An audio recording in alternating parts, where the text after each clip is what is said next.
Welcome everyone to today's webinar. It's on our safety focus, and we're going to look at the construction industry's work health and safety priorities.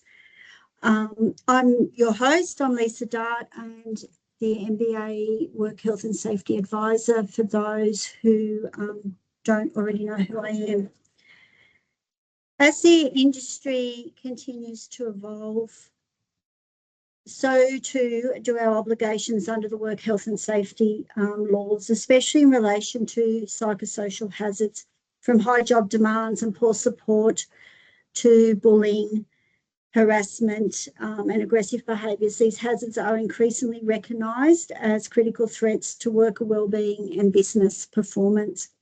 In this session, we'll unpack the new culture standard for the construction industry, recently introduced, review the key points from the psychosocial pulse series that Master Builders has been releasing over the past 5 weeks, and explore priority hazards identified by the regulator specific to the construction environment, and provide the practical strategies for identifying, controlling and reviewing these risks. We'll also guide you through how to respond effectively to regulator-issued infringement and prohibition notices, including your rights and obligations, pathways to resolution. Whether you're a builder, a supervisor, a safety advisor, this webinar will equip you with knowledge to foster a safer, more compliant and mentally healthy workplace.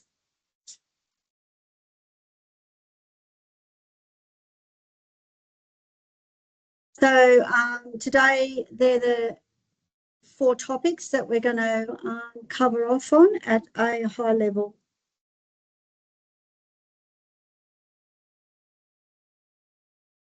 So what is the new culture standard?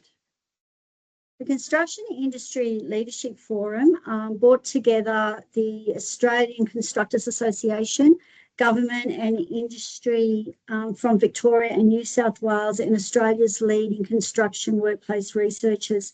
The result was the establishment of the Construction Industry Culture Task Force and the development of the culture standard for the construction industry.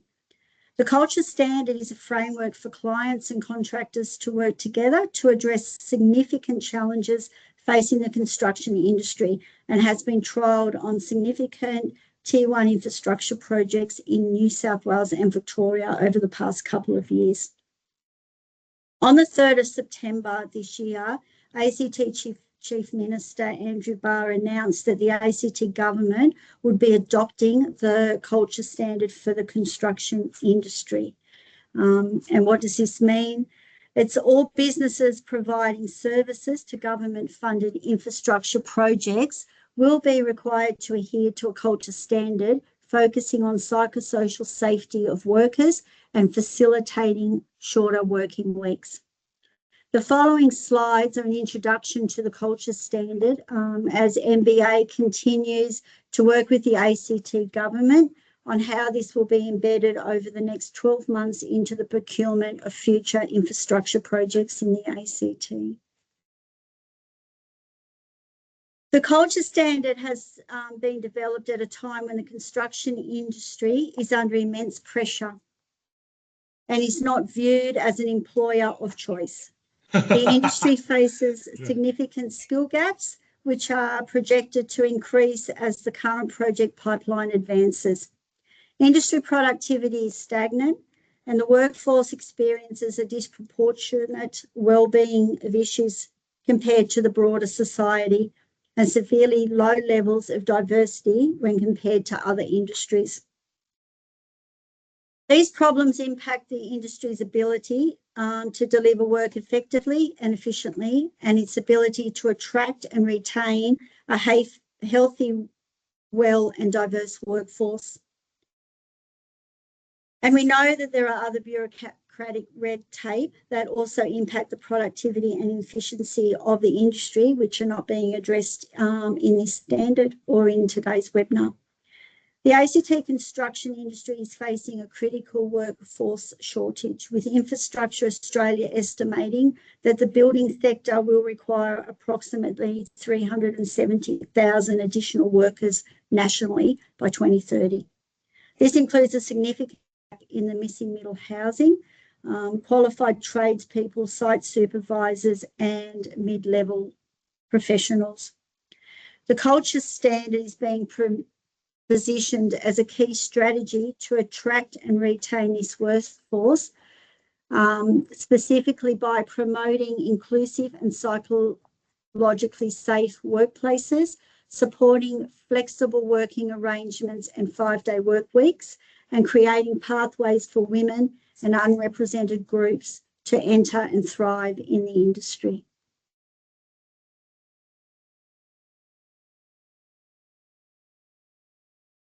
So the country has some of the highest rates of mental ill health, including suicide, across all industries in Australia. This has a profound impact on individuals, families, communities, and creates a large economic and resource drain on society more broadly. The culture standard seeks to create a construction industry where everyone has a place and feels valued. Wellbeing is prioritised across all job roles, and flexible work options and caps on working hours so that they have time for life.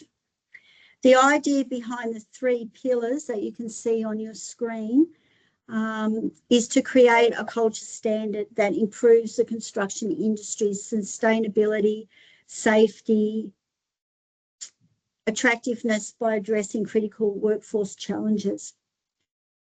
So the 3 pillars, the first one being well-being, aligns with work health and safety, psychosocial, right to disconnect, and respect at work legislation. It supports mental health with programs and mental health first aiders, and prioritises well-being in project schedules, managing workload and allowing time for recovery. The second pillar, time for life, limits work to 5 days in 7, equal to or less than 50 hours per week, never more than 55 hours, ensures 2 consecutive rest days, and provides flexible working options. And the inclusion and diversity pillar is to create inclusive, respectful workplaces with proper amenities, increase women's representation and leadership roles, and pay gaps, and eliminate bias. So the first stage of the culture standard for inclusion and diversity is focused on the increase of female participation across the board in the industry. The ultimate outcome that is expected from the wellbeing pillar is that a mentally healthy workforce where psychosocial risks are managed and project schedules consider human limits. The time for life is a balanced work-life environment with reasonable hours and flexibility, reducing fatigue and burnout. And the inclusion and diversity pillar, ultimate outcome is expected to achieve a more inclusive industry that attracts and retains diverse talent, especially for women, with fair pay and leadership opportunities. So the overall goal of the culture standard, and aligned with these 3 pillars, is to make the construction industry safer, healthier, and more inclusive, improving productivity, workforce retention, and industry reputation. By protecting mental health and prioritising worker wellbeing in project planning, and enabling a work-life balance through reasonable hours and flexibility, building an inclusive industry with gender equality and fair opportunities.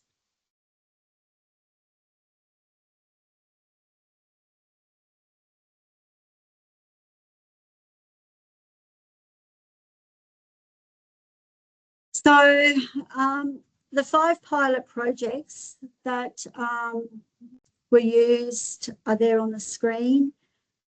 And the trial ran between November 2022 and May 2024. And as a result, the assessment of the culture standard showed improved retention of staff, no adverse impacts on project time and costs, improved productivity, and provided a higher female participation. So the 5 pilot projects provided extensive data sets and expressions of overwhelming support for the culture standard, demonstrating that a shift towards a more balanced and inclusive industry is not only necessary, but it's achievable, it's productive, and desired by workers and their families. The research shows that implementing the culture standard yields benefits for contractors, the supply chain, and the clients. So results from the pilot project demonstrated strong support for a 5-day work week, with 93% of salaried respondents and 71% of waged respondents favouring this schedule. Changes to the work week did not adversely affect the site productivity. So one thing to note, while they're trying to implement a 5-day work week, it doesn't mean that the program needs to be reduced to 5 days. It could still run as a 7-day. So the culture standard is going to be implemented on public sector projects across the jurisdictions via the infrastructure procurement process. So clients will identify compliance as part of their request for tenders. Contractors will demonstrate how they will meet the tenders. Clients evaluating the contractor's approach through shortlisting and tender selection, and then the clients and contractors collaborating across the project delivery and handover to ensure compliance and the committed objectives and targets are achieved. The head contractor's responsibilities will be defining approaches for meeting the culture standards at the time of the tender, and there are set in the culture standard document, there are set criteria for each of the pillars that the contractors need to implement strategies and identify achievable targets.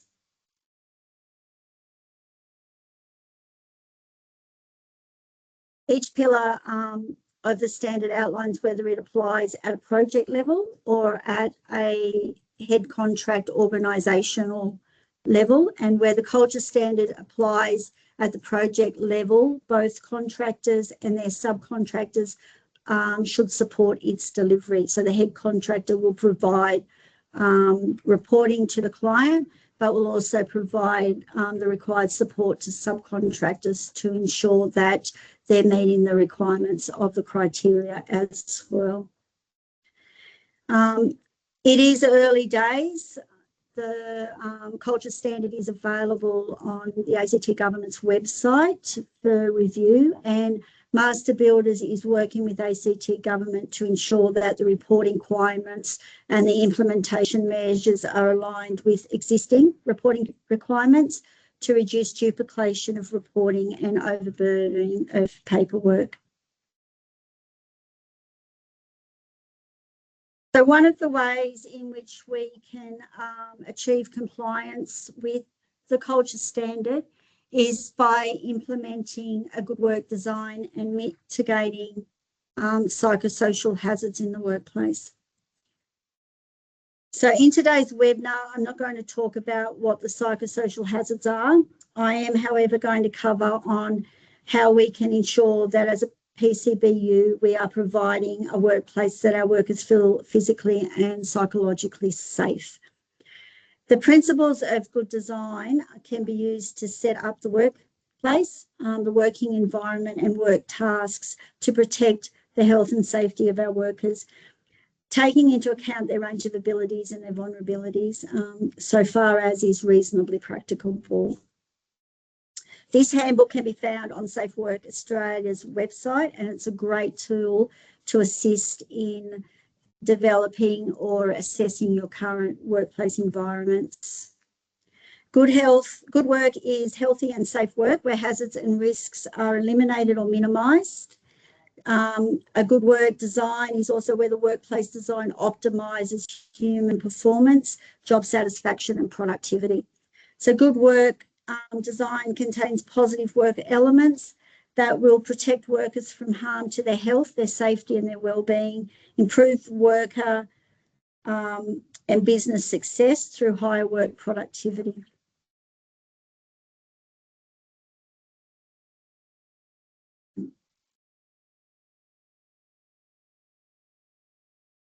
Lost my mouse.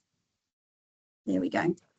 So the good work design, there are 10 principles, and effective design will assist with ensuring your workplace is providing both the physical and safe work environment. This aligns with the 3 pillars of the cultural standard for the construction industry, and it also aligns with our obligations under the Work Health and Safety Act and the Fair Work Act. So the most effective design process begins at the earliest opportunity during conceptual and planning phases, and at this early stage there's great chance of finding ways to design out hazards, incorporate effective risk control and measures and design inefficiencies. So where we focus on our tasks and activities in our risk control, we need to also be looking at the physical environment that we're working in and the health and capabilities of our workers that we're employing. Physical environment will also include our plant and equipment that we're using and ensuring that we're providing the best possible resources for our workers to optimise their deliverables. Effective design and good work can radically transform the workplace in ways that benefit the business, workers and clients, and also others in the supply chain. And the principles for a good work design support duty holders to meet their obligations under the legislation. So the model of the 10 principles is broken down into why, what and how. And so the why principles, 1 refers to legislation and our legal obligation under the legislation and how we identify and control those hazards in there. Principle 2 looks at our health and the state of complete physical, mental and social well-being. Designing good work will help improve health for a longer term by improving workers' physical being and promote their good mental health.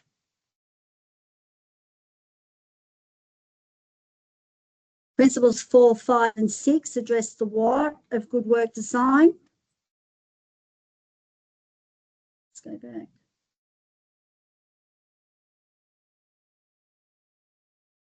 And these are cost savings and productivity improvements can be achieved by designing out problems before they arise. Good work design can have a direct and tangible cost savings and allows organisations to adjust to changing business needs and to streamline work processes by reducing wastage, training and supervision costs. Improving opportunities for creativity and innovation and making better use of worker skills, resulting in a more engaged and motivated staff. Principles 4, 5 and 6 address the what. Sorry. In a good design and characteristics of work and stress at hazards and risks associated with tasks. It includes consideration of your procurement processes and contracts across the supply chain. And just as your contractual arrangements consider ways to ensure quality of works, program and resourcing, your contracts should also influence their health and safety requirements throughout the supply chain, including your workers. And then the last 4 principles look at the how. And leadership needs to collectively take ownership and apply the 10 principles of good work design, allow time for planning and consultation, and be accountable and transparent. And provide that continual monitoring, assess the proactive lead indicators and the reactive lag indicators.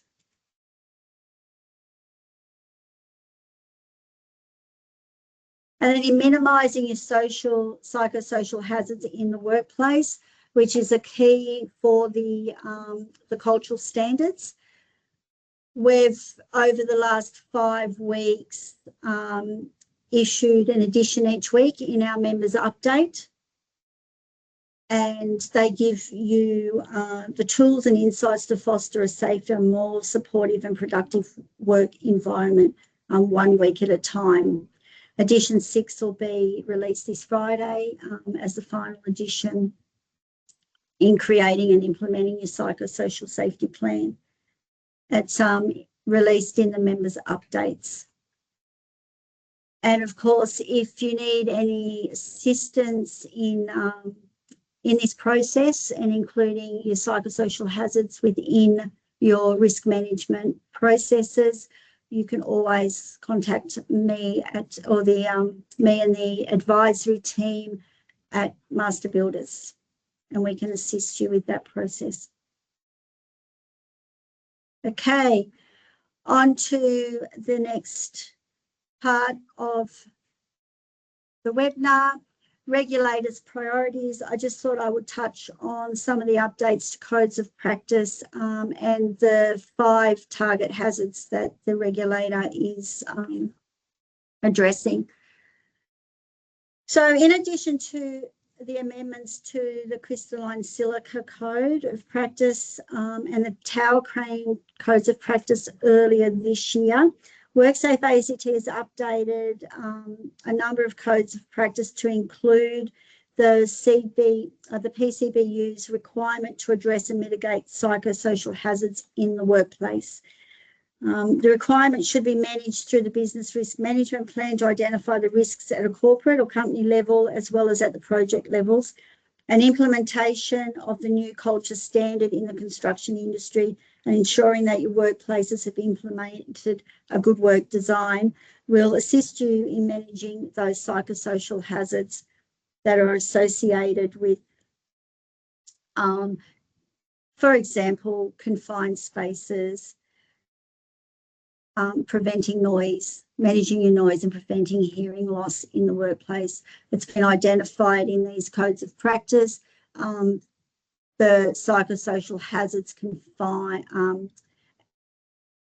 associated with these specific high-risk works in relation to the stress and anxiety that can be increased once working in these areas. They've also introduced a guidance material for managing rooftop installation of solar panels. So this includes on new builds and on existing buildings to ensure that installers have the appropriate and adequate roof edge protection or fall protection when installing solar panels on roofs. Also in New South Wales, and a lot of us work cross-border, New South Wales have brought in an amendment to the regulation, including now a silica worker register. This register is, the purpose of establishing the register is to increase the health screening of workers that undertake processing of crystalline silica substances. The persons conducting a business or undertaking are required to register all workers within 28 days of undertaking high-risk silica processing from the 1st of October. So that's in effect now. In addition, the Asbestos and Silica Safety and Eradication Committee that was set up by the Australian Government is investigating product labelling and safety data sheets for crystalline silicate containing products on the Australian retail shelves. So there's a full review and potentially updates to safety data sheets for those products that include crystalline silicate elements. So if you're working across border and you're undertaking tasks where there's a risk of crystalline silica exposure, workers will need to be registered. And that's done through Safe Work New South Wales website. Okay, the regulator's 5 target hazards. WorkSafe ACT's residential sector blitz is continuing across Canberra with inspections being conducted 7 days a week. The key areas of non-compliance are listed in the table. Working at heights, which include scaffold roofwork, unprotected voids and penetrations. Non-compliance with safe work method statements. Slips, trips and falls across sites. So this is focusing on housekeeping. The provision of facilities on residential work sites, site signage, mandatory silica training and site security. It's working at heights focus is on those 3 areas. So your scaffold compliance, it's construction and ensuring that scaff tags are current and signed off by a qualified person, and generally the scaffolder erecting the scaffold undertakes these activities, and ensure that you check the scaffolders are ticketed for the scaffold structure that is being installed. So again, this is targeted at the residential sector and ensuring that once the scaffold is erected that they are actually getting it inspected in line with regulations. Working on a roof, ensuring safe access, appropriate and compliant edge protection is in place, and that includes safety during the erection and dismantling of edge protection, and making sure that the protection in place is actually compliant with the Australian standards and adequate. And then working at heights, there's either been none or inappropriate protection around penetrations, unprotected working edges on our residential sites. Housekeeping on small residential sites is critical to prevent our slips, trips and falls, and ensures that, and we need to ensure that all access points are clear, rubbish is managed and materials are stored out of the way. Remembering the requirements from EPA as well in managing your runoffs from your sites and preventing entry of water into the stormwater system. Also recently, the New South Wales Building Commissioner's presentation in Queanbeyan, they identified site presentation as a priority, and if your site's not clean, tidy and presented well, it draws attention from the regulators. It's also highlighting that the requirements for work environment and facilities under the Code of Practice does apply on the residential sites as well, and residential builders need to ensure that at a minimum they're providing toilets, first aid kits, fire extinguishers and your emergency plans. So is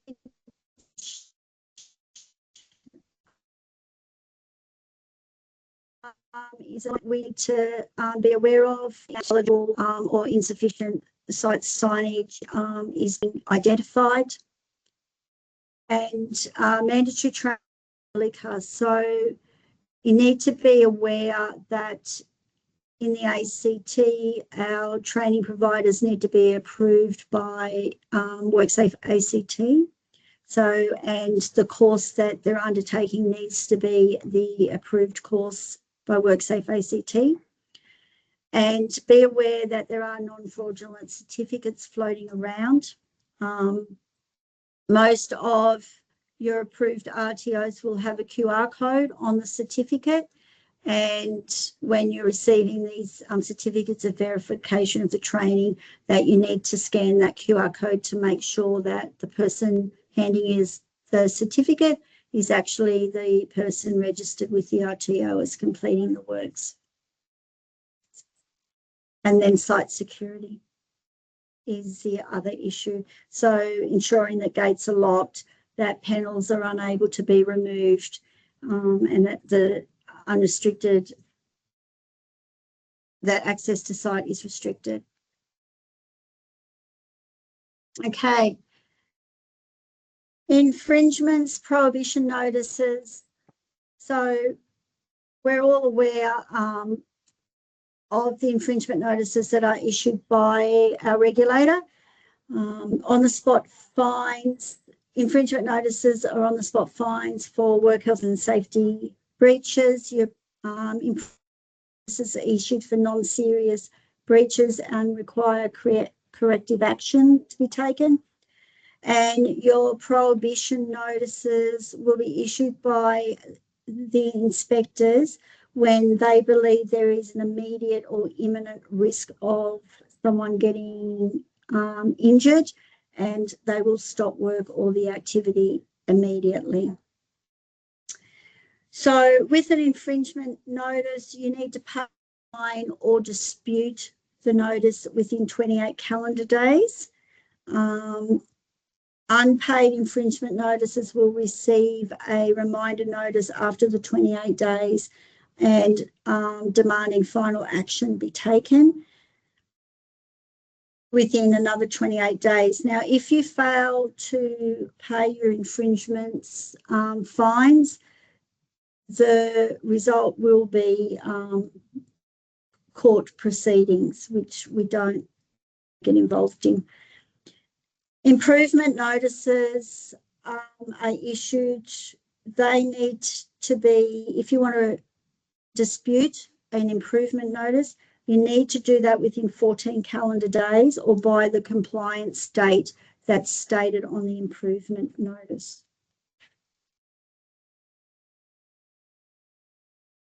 And prohibition notices, if you wish to dispute a prohibition notice or request a review of it, that needs to be done within 14 calendar days.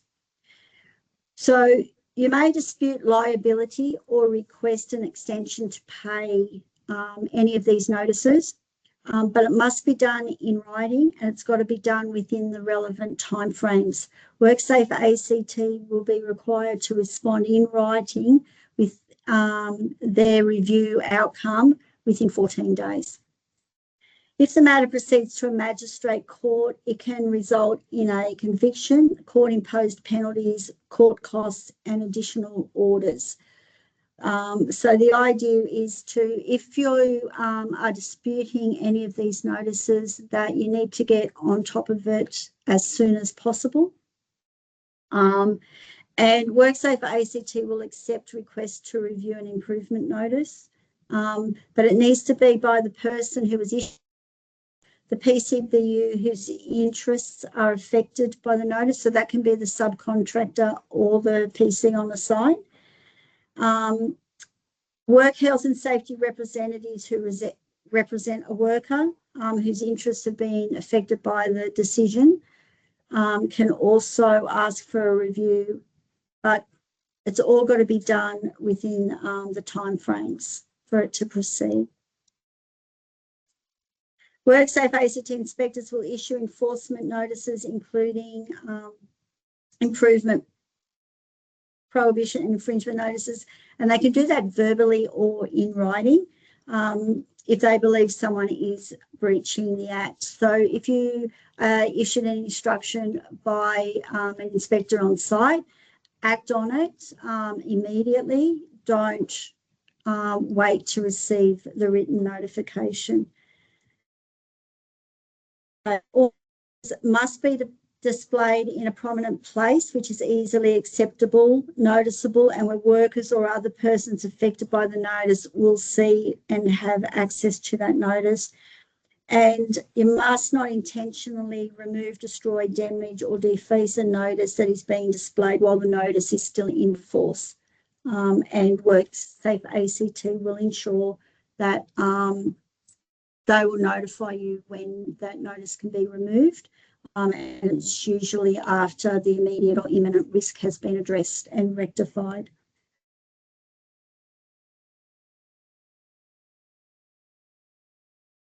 So just be aware that you do have the right to dispute liability. And if you do so, that you must do it in writing and also provide sufficient evidence that to support your reasoning for having it reviewed. So in summary today, we've just had a quick overview of the culture standard for the construction industry. We've looked at good work design and implementing that process in mitigating new psychosocial hazards in the workplace. We've looked at our regulators' priorities, and we've discussed your right to appeal infringement and prohibition notices. So if you've got any questions or you need any support in or further information in relation to any of these, please feel free to contact our workplace advisory team here at Master Builders. Now, also before we go, October is National Safety Month, and at Master Builders is supporting our National Safety Month. You can contact our advisory team to get any information you need in relation to safety compliance, safety health checks on your systems, queries, advice, and templates. Also, our HR and industrial relations compliance, workplace relations advice and more. Contact Scott, who's our director for our workplace relations team. Our member updates will keep you up to date with information. Our monthly advisory webinars. Also, our training facility have an extensive range of work health and safety training available, and you can save 20% off all training short courses if you book before the 31st of December this year using that code. And on Thursday, the 16th of October, Master Builders' major event for Safety Month is our safety fair. So please scan the QR code on the screen now and register to come. Sam will also put the link in the chat there for you to use. There's a free breakfast barbecue in the morning that has been sponsored by WorkSafe ACT and is being hosted by the industry safety managers. The ACT Construction Industry Safety Reference Group will be cooking you up a fantastic breakfast. So come along and have that and get to meet the safety managers across our principal contractors here in the ACT. There will be expert talks, safety demonstrations, exhibitors. There will be a panel. Our Work Health and Safety Award winners this year are going to be on a panel and talk to you about their fantastic award-winning safety systems and initiatives that they've put in place. And there'll be lucky door plot prizes for registered members. So the safety fair is free, but if you want to be in line to win the lucky door prize, you need to register now. So if you could all do that, that would be fantastic.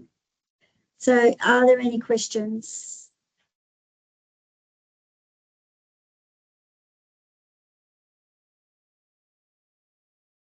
No questions, Sam? Yeah. If anyone has got any questions or think of anything after the webinar, please feel free to email into workplace@mba.org.au or give us a call, and